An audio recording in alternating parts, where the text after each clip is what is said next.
reason that we do these monthly webinars is to make sure that you're moving forward using what you learned at the Gateway Seminar, so that you don't just walk away and forget what path you're on and where you're trying to go.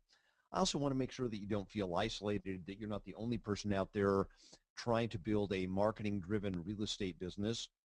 I also want to hold you accountable for the direction that you're going in your real estate career and in your life. Finally, I want to give you some new ideas each and every month that can hopefully stimulate you to take action and be more productive.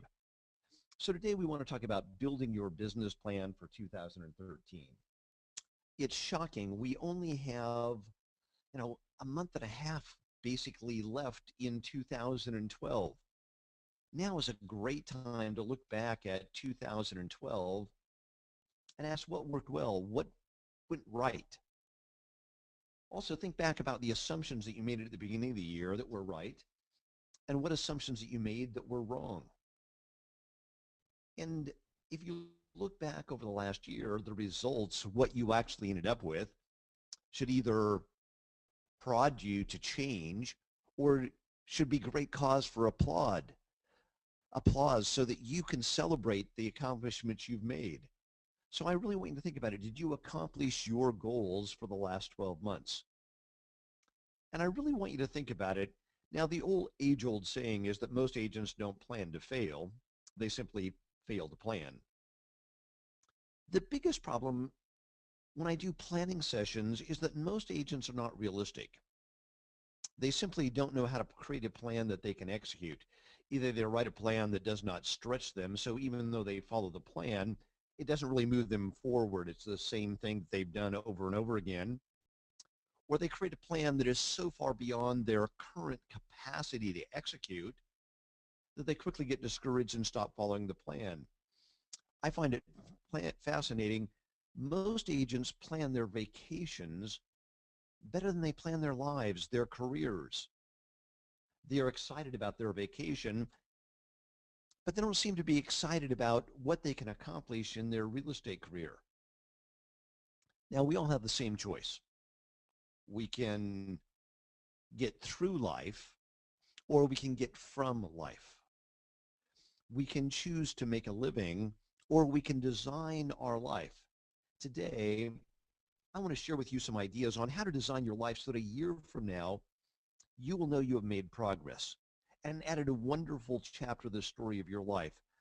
I think the greatest form of maturity at the end of each year is to look back and evaluate your progress and reap what you've sown.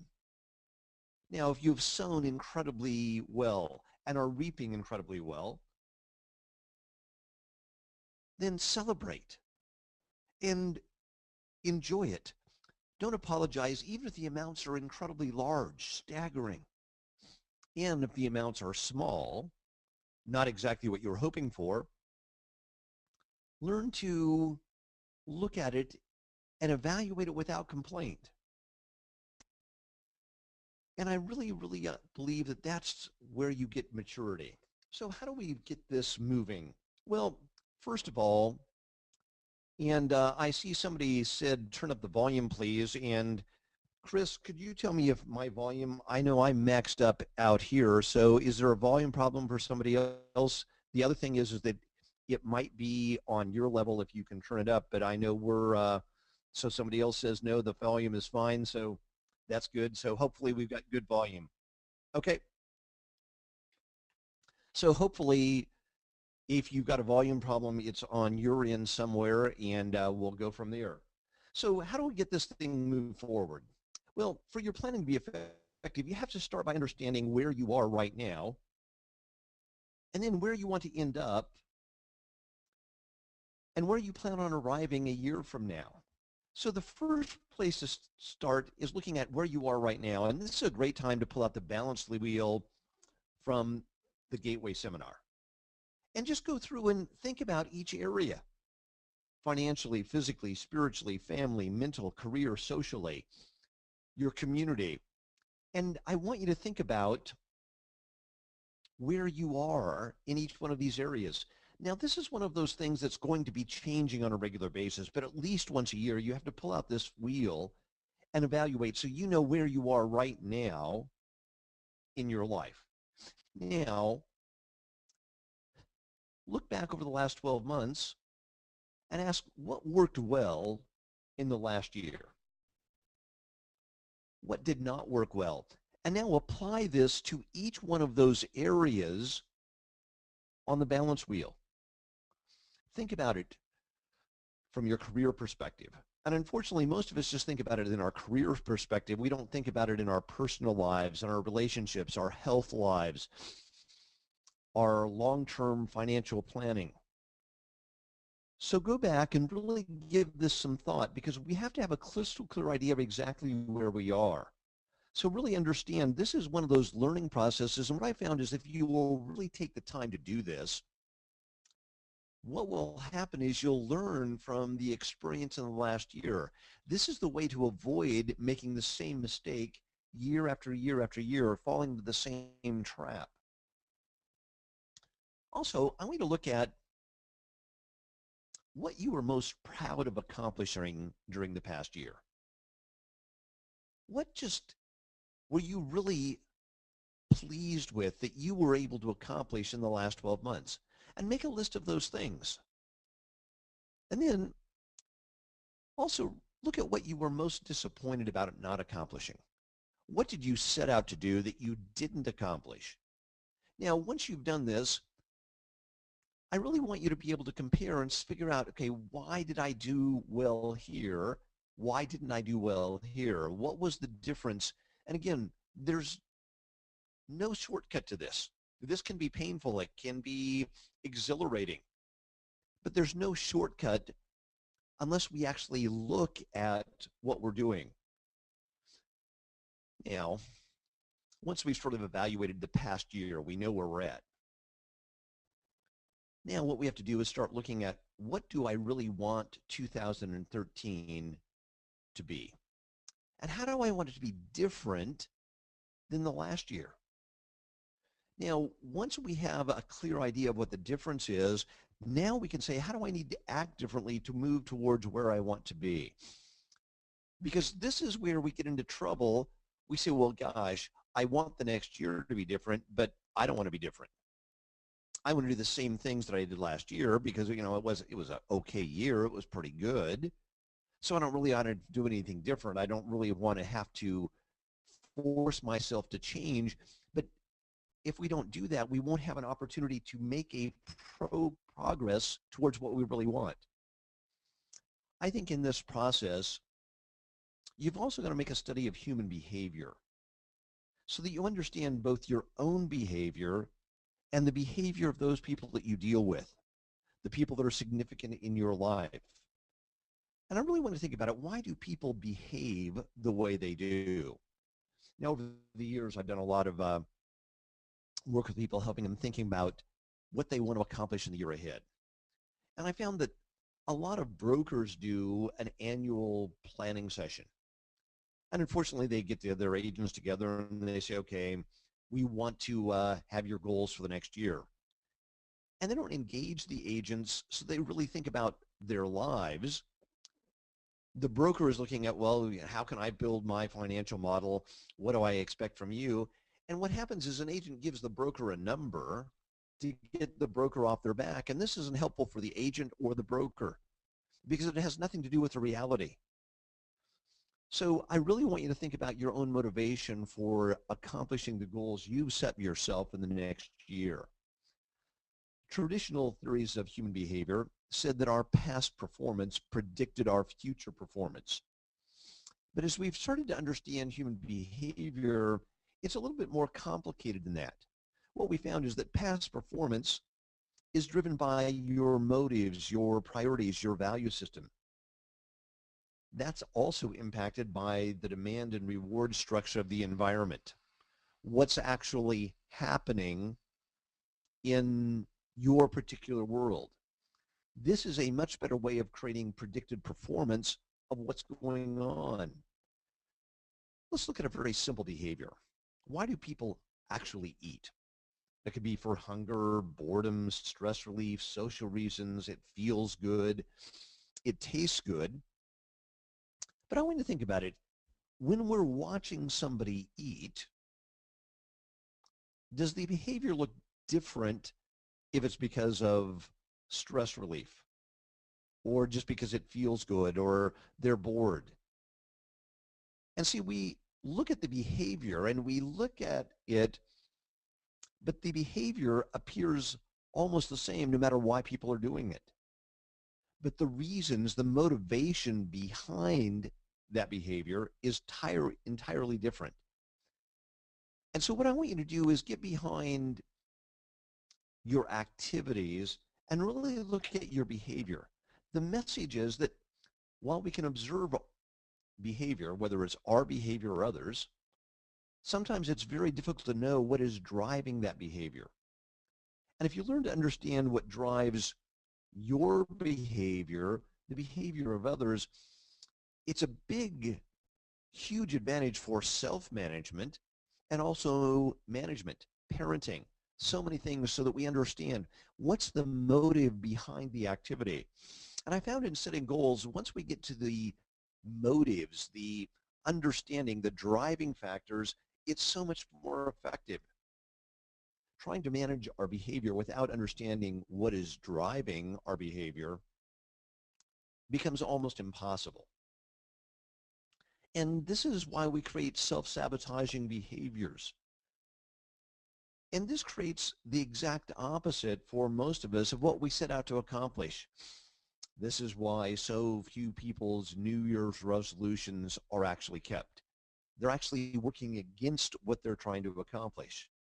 So what we have to do is say, people have a want, a motive that creates the behavior, and the behavior is trying to get a goal, something that they want. Now, if we think about it this way, we realize that our behavior is driven by motivation. We're motivated to get something, to accomplish something. Now, here's the tricky part.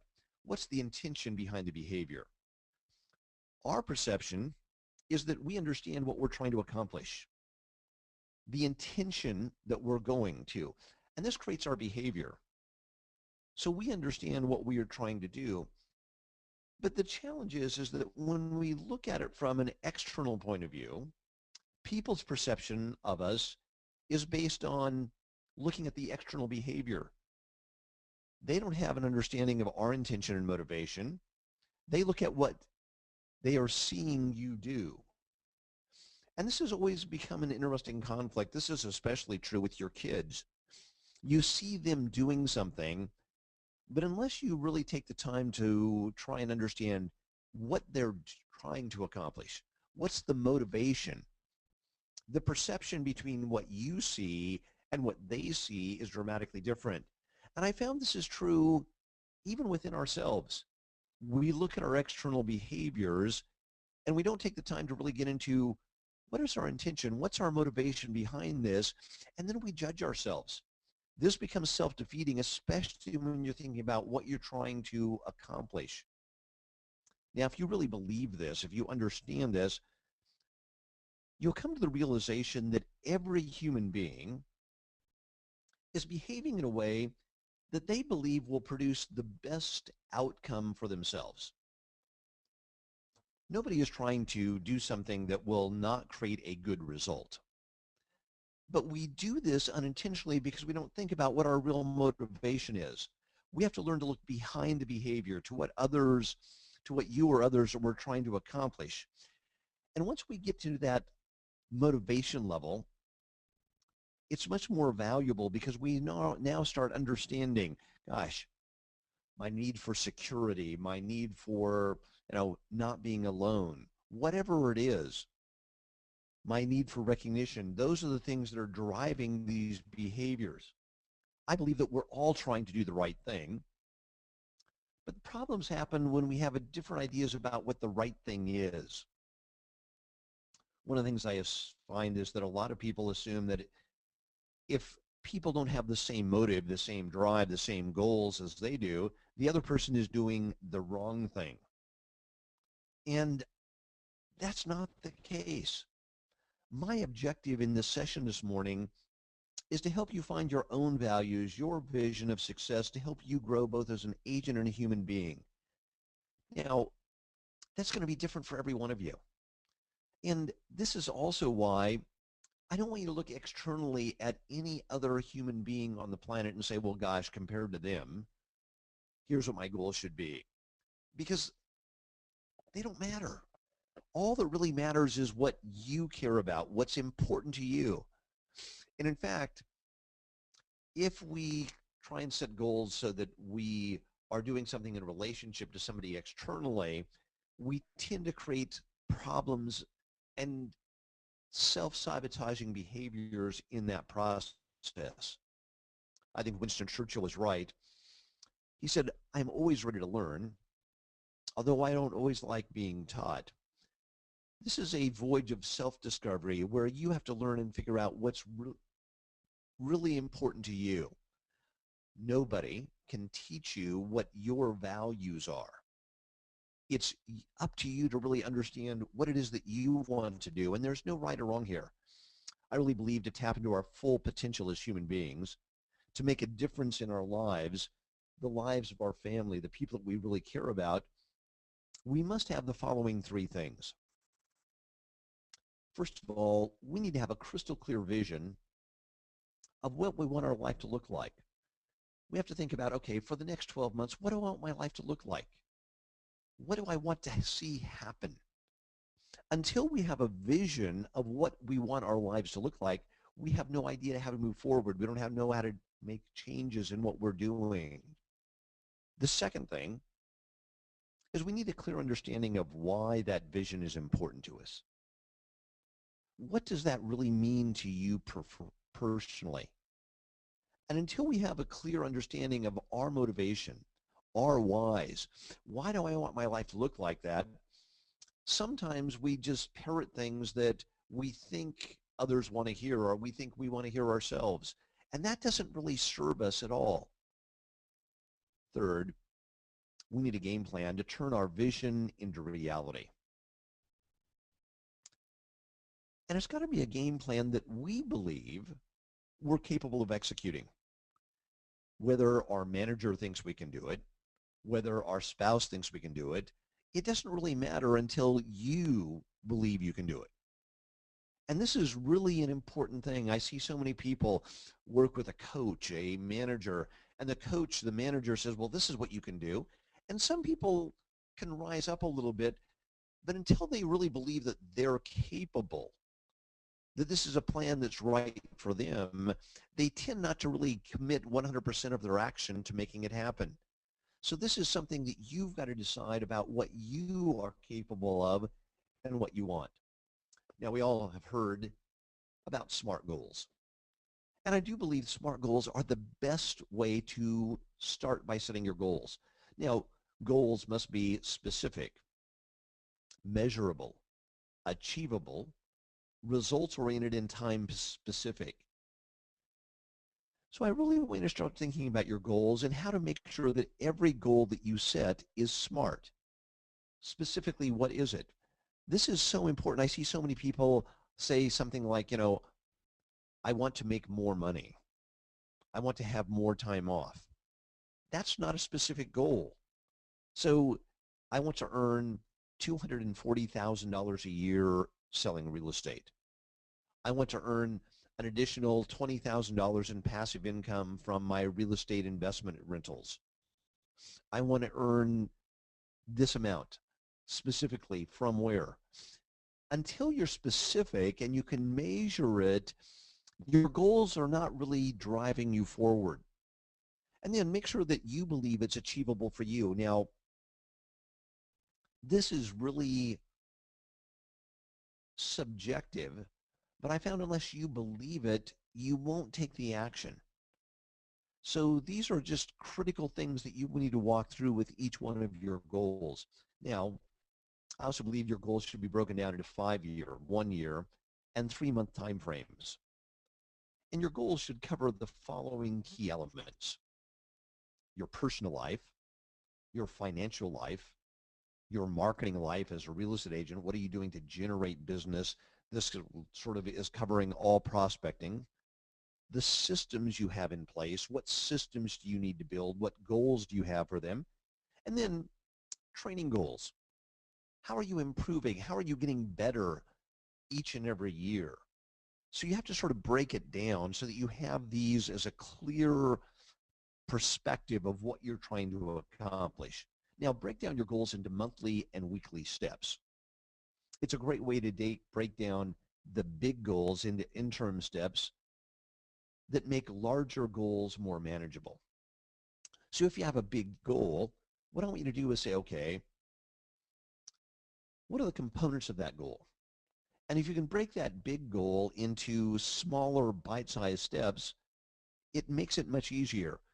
And in fact, what you always want to bring it back to is for each goal is, what are my next action steps? What are the next 2 or 3 things that I can move to move this goal forward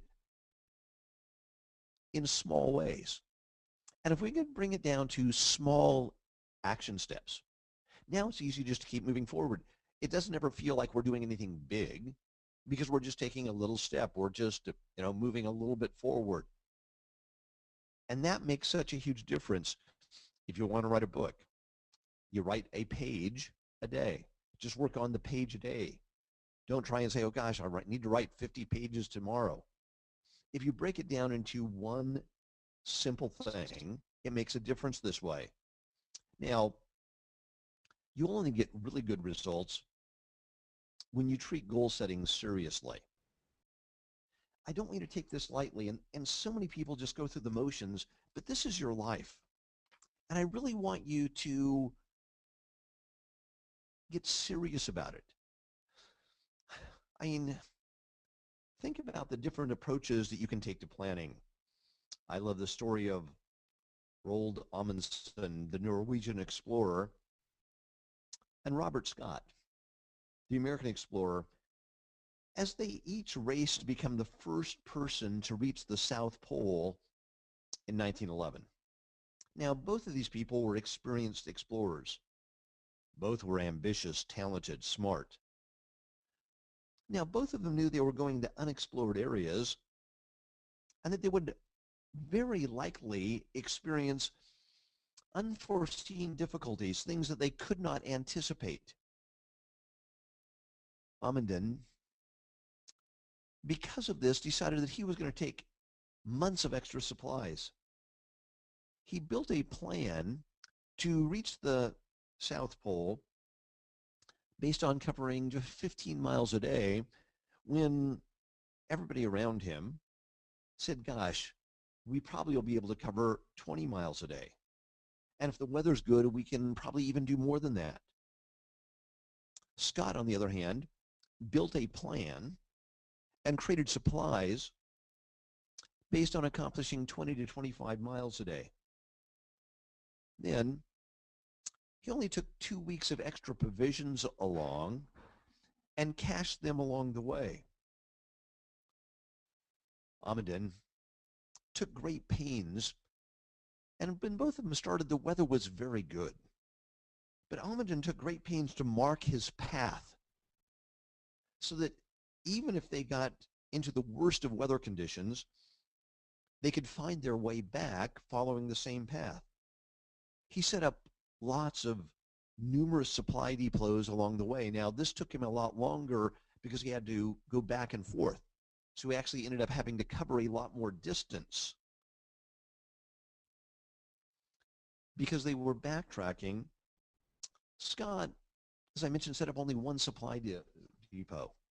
Now, on good weather days, Amundsen covered 15 miles, then he rested.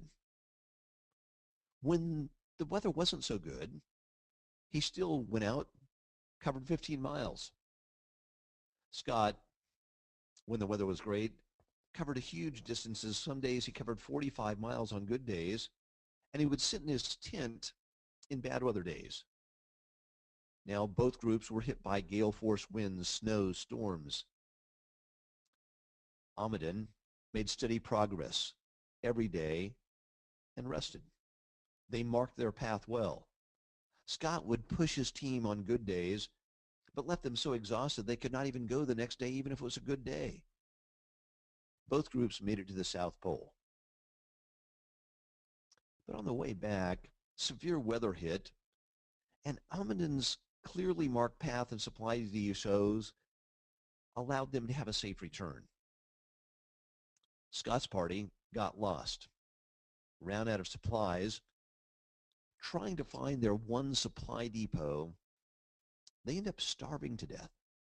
Now, the sad part is they ended up camped in a snowstorm 500 feet away from their supply depot, but they weren't sure of exactly where it was.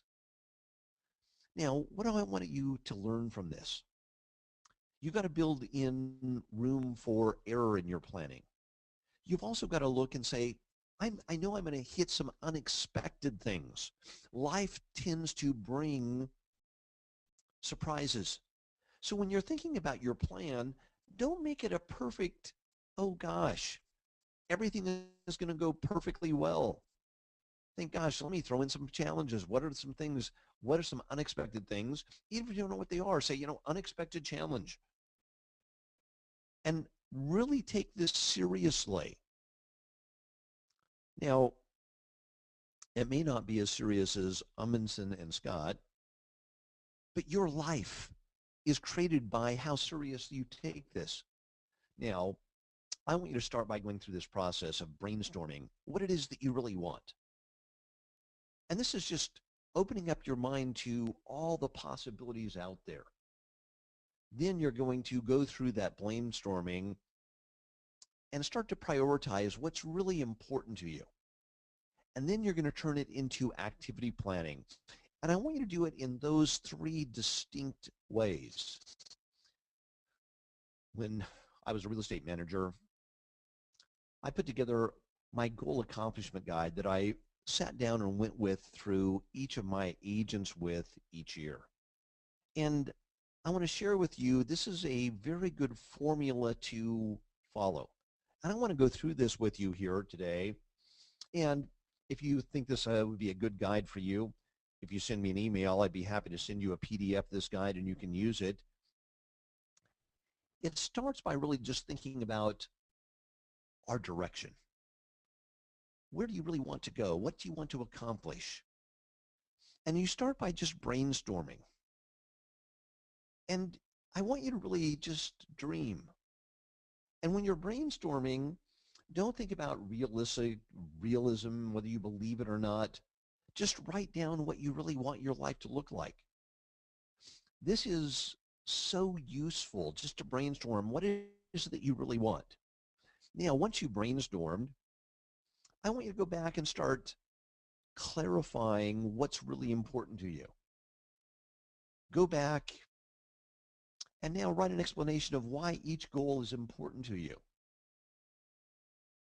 How important is this to you in relationship to the other goals? And I want you to really be totally honest, open with yourself. Don't hold back, don't edit yourself. This is the chance to write out your greatest dream. Nothing is too big, nothing is out of reach, but you've got a dream. The Children of Chen says in that wonderful book, said,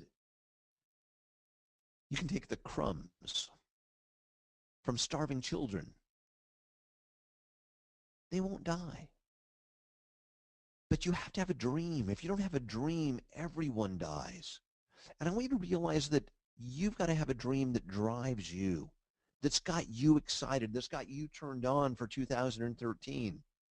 Now, once you've brainstormed, now we want to start taking this and breaking it down into bite-sized pieces. And what I want you to do is think about your goals in a couple of different terms.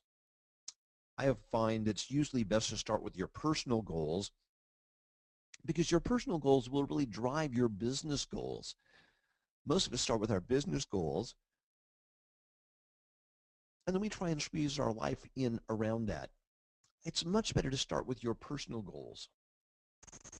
So what I want you to do is start with your personal goals, and I call this your short-term goals action plan. So what I want you to do is think about the short-term goals that are really a year or less. And now what I want you to do is prioritize and say, this is my most important short-term goal. Goal number one, this is my most important short-term goal. And write out that goal. And then write, why is achieving this goal so important to me? And be very clear about what it is that you want to do. Then I want you to write down the 3 next action steps that you can move this goal forward. And I want you to be very specific here. Whatever it is, break it down into a specific action step. So maybe your goal is as simple as getting your tires changed on your car. So what are the action steps? We say, well, I need to call and make an appointment. Well, the first action step was find number 2 XYZ tire store. Action step 2, call. Make an appointment for Thursday. And the more specific you are, the easier it is to do. The more general you leave your action steps, the more you have to hold them in your brain and think about them. So I want you to get really good at writing down, here's the action step, here's specifically what it is, and then always give it a due date. This is when I'm going to have this done by. Now, go through this for each one of your short-term personal goals. So that now you have a goal. You have a clear written explanation that you can look at. Why am I doing this? If you don't put the why down there, and so many times agents fill out this form and they just say, well, Greg, I know why I'm doing it. Write it down. You will forget why. Remind yourself why. Now, once you've done this with your short-term personal goals, I'm going to go through with this with your long-term goals. These are goals that are going to take from a year to 5 years to accomplish. And again, I'm going to start with priority. Here's the most important goal. Remind yourself why this goal is important. Then get into the specific action steps, the due dates. Now, this takes time. Now, you might run out of room on this form. If that's okay, then put it on a pad, write it in a computer, do whatever you want to, but you want to go through this form so that you can look at this very specifically. Now, you want to turn your attention to your business goals and say, okay, what are my short-term business goals? What do I really want to accomplish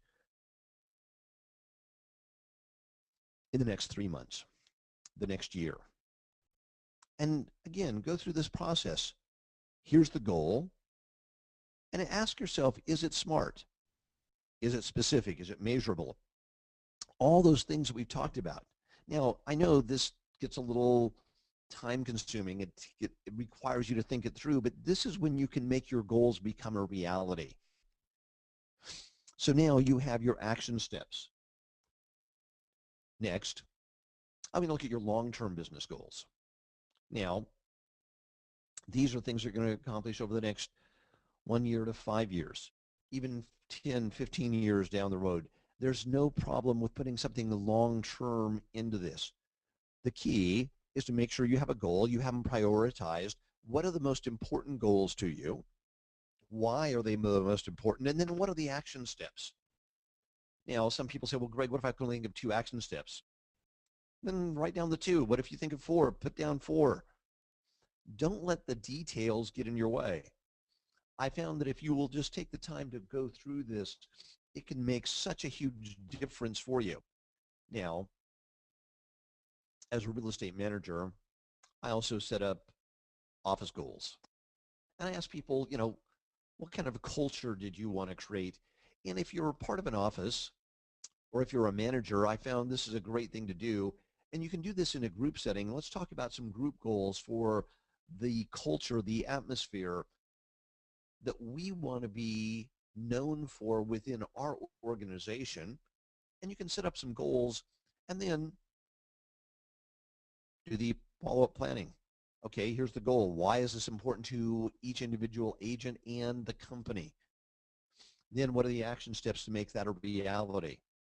Now, what I want you to do is once you've gotten your basic goals down, put together what I call a goal snapshot. And this is something you're going to keep with you all the time. And I want you to look at this every single day. And basically, what you're going to do is keep your productivity goals in front of you. Here's my income goals. Here's what I'm doing. My personal goals. So now, whatever is really important to you, write this down. And every day you're looking at it, reminding you, this is why I'm doing these activities. And I found that if you will do this every day, it's easier to deal with the challenges, the rejection, the problems, the stuff that comes up, because you know, gosh, I'm making progress to having this life.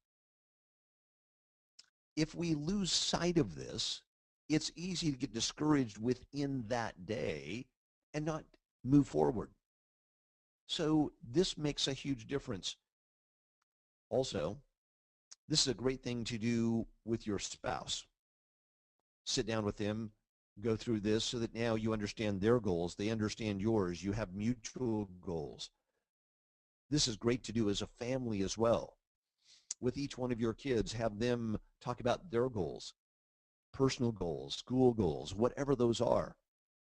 I will tell you, I know it feels a little weird to go and approach your spouse, your kids, and get them involved in this, but let me tell you what a huge payoff this is. This will make a huge difference for you if you'll go through it. Now, once you've gone through your planning, I also want you to think about your goal setting. Remember the 80-20 rule. 80% of your time needs to be spent on the top 20% of your goals, your activities, because the top 20% produce 80% of the results. That's where you need to invest the big bulk of your time, those key priorities, those key goals that make the biggest difference for you. And if you'll spend 80% of your time working on the top 20% of your goals, let me tell you, this will be the big payoff. Now, so many times people lay out their goal list, and because the top 20% are big, a little scary, they look a little hard to do, agents say, well, gosh, let me work on some of these simple little ones. And they spend the 80% of their time working on the 20% that doesn't matter. Don't do that. Work on the things that truly are the most important to you. It's consistency over time that pays the big dividends. I love the quote from Jackson Brown. It says, the confrontation between the rock, the stream, and the rock. The stream always wins, not through strength, but by perseverance. And I want you to realize this is how we make sure that we are moving towards our goals. Now, you want to turn your goals into a year-long business plan. So what you've done is now you've taken your goals and you want to say, okay, what are the action steps, and lay it out over the year so that you have a complete year-long plan. Now, the best way I found to do this is a game plan. Now, a game plan is simply a spreadsheet. You can go to Excel, you can go to Excel or any spreadsheet and just set up a game plan. Lay out the next year, and now put the activities on. Put the end goal and then work backwards. Say, okay, if I want to have this week of vacation here, if I want to have this advertising campaign hit here, when do I need to have this done? When do I need to have my landing page done? When do I need to have my ads in Facebook? When do I need to research what I need to do on LinkedIn? And start with the end and then work backwards. But the key is to lay out a complete plan. A game plan is so powerful.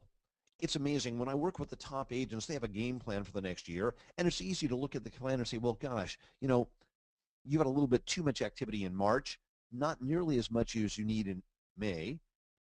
And look at June's your best month historically in your area. So why don't we do a little bit more in April to set up May and June. And now you can think, adjust by just looking at the game plan. See, so many people say, well, Greg, I want to have a better year next year. And it's hard to have a conversation. It's hard to fix conversations. You can fix a plan.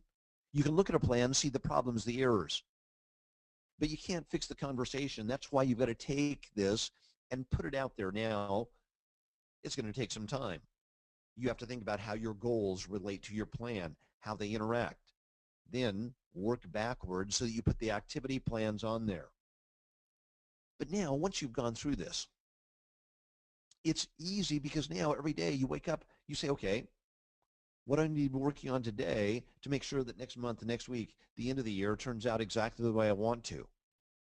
And that's why game planning is so incredibly powerful for you, both personally, professionally.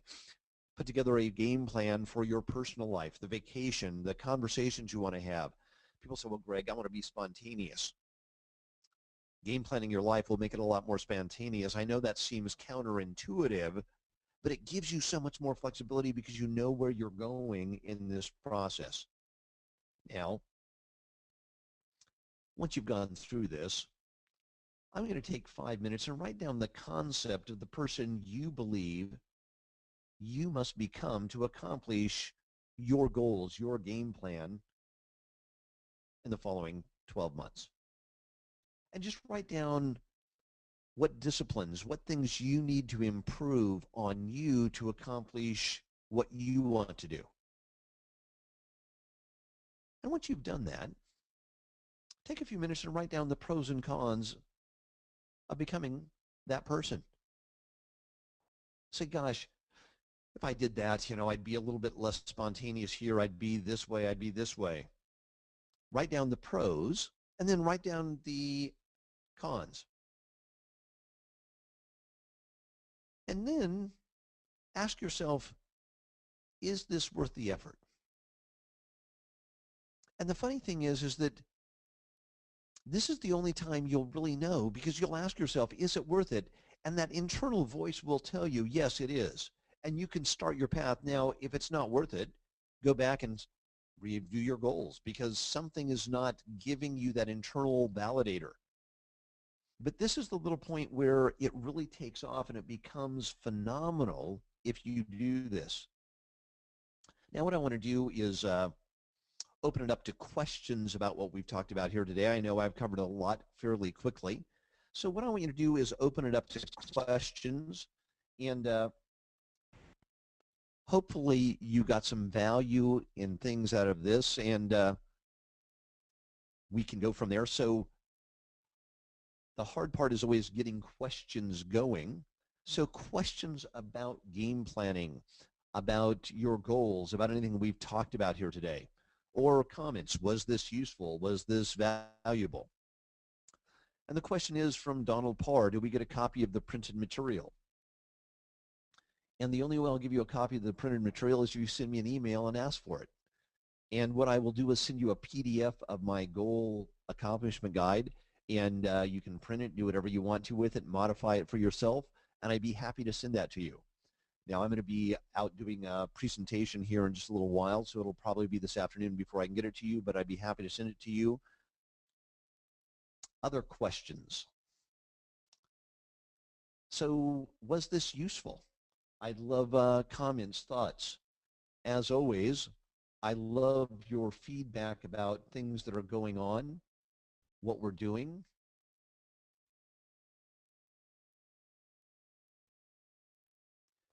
And you can email me at greg.herder@hobbsherder.com or make a comment on my Facebook page.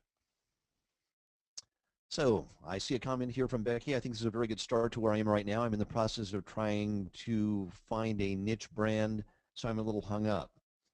Well, that is a great place, Becky, and I will tell you, getting your niche picked for your business goals is absolutely critical. That's one of the great first starting points. I would go through this process to get clear on your personal goals.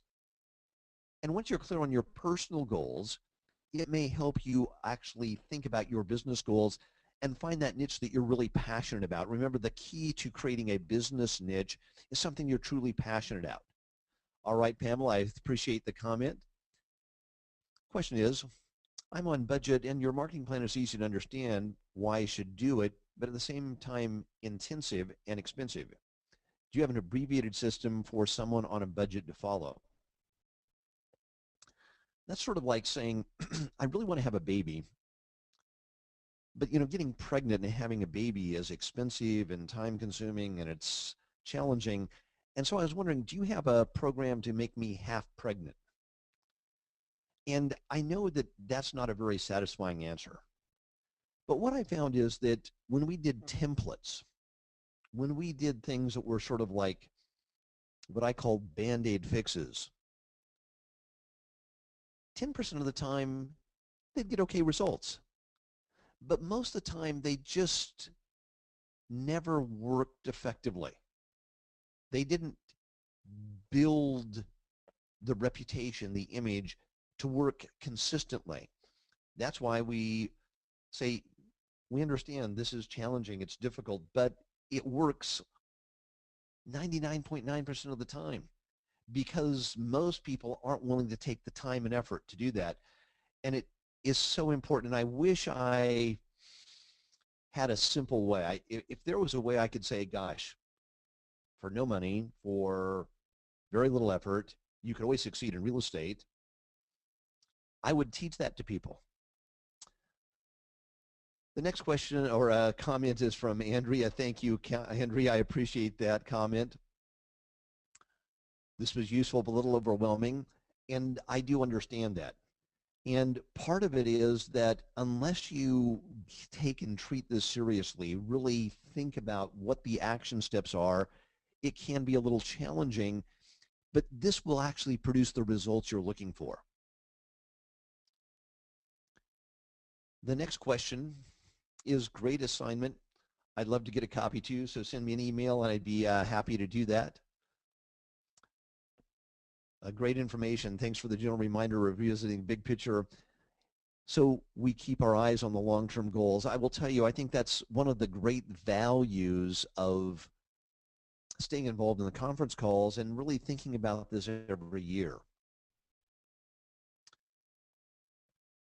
You break down the goal setting process to a manner that digestible. This dovetails well with what I'm working on right now to rebrand myself. And I will tell you, I had the good fortune when Jim sort of took me under his wing. I think I'd tried all the goal setting things and they weren't all that satisfying until Jim helped me really break it down into those bite-sized pieces. And even though it made it sometimes more complicated and it made me mentally struggle with some of these things, it made a huge difference. This is always helpful to review the process and drill down the steps to accomplish it. You are very good at explaining the steps involved. Thank you, Jan. I appreciate that. Might I see the balance wheel again? And of course you might. Also, if you'd like a copy of the balance wheel, I will be happy to send you one. So if you want to get in your email saying, send me the goal accomplishment guide, if you want a copy of the balance wheel, I would be happy to send you one as well. Next comment is very useful information. Do you subscribe to the idea of setting your goals higher than you might otherwise, given human nature and the tendency to back off after reaching your goals? Well, what I found is that if you set your goals for what you really want and you're starting to accomplish them, and you realize that you're on this path of self-discovery, you will over the years expand your vision. And to me, we truly find our most value when we're expanding, when we're growing, when we're dealing with our own full potential. And I found that once you really understand that process, you'll keep growing. And what I found is if you overshoot your goals to something you don't believe you can really accomplish in the next year or 2 years or 3 years, we get discouraged quickly and we won't take as much time to really move forward. The next comment is very useful for someone like me that has always reacted to the needs of buyers and sellers, but did not consider myself or my family. I will tell you, in real estate, it's so easy to get into that reaction mode because clients are coming. But unless we keep in mind that the reason that we're doing this is for our family, it can get very sidetracked. The next question is, are these slides available on your website? And currently they are not. If you have a particular reason for you wanting these particular slides, I'd probably be happy to share them with you. If you just drop me an email, we'll talk about it. I just did this here for this particular group in the last couple of days. I appreciate that, Jeff. Thank you. What is your email address? My email address, and let me go back to that screen here, is greg.herder@hobbsherder.com. All right, the next question is this recorded to hear and review again? And Christopher, I believe, is recording this, and hopefully we'll have that posted up fairly quickly, and we will send a link to everybody that is registered for the webinar so that you can hear that later. Thank you. The next question is, it is great information. You've reiterated what we as a family are working on right now. Your game plan is what I think I need to use to accomplish it. And remember, if you go to the download section or the HobbsHerder exclusive section, you use that password that you got at the seminar. There are a whole bunch of sample game plans and just blank game plans there. I've also found it's very easy to create a game plan in Excel. Just put the months. I give 5 weeks to each month. That way some months have 4, 4.5. You can lay that out and just create a spreadsheet. And that's basically what a game plan is. It's looking at a year visually, and I found it so useful that way. All right. Well, I noticed that we are about at the end of our hour, and I've got a speech that I've got to go do in about 30 minutes. So I want to thank you all for being here today. I look forward to your comments, your thoughts. Also, remember that we always would love to work with you. If there's anything we can do for you, please drop us an email, give us a call. We'd love to work with you on your marketing, training, strategic planning, anything, or doing private events for you. So thank you very much for being here. And I hope that you all have a wonderful Thanksgiving. If there's anything I can do for you, please don't hesitate to call, email. I appreciate your comments and thoughts so much.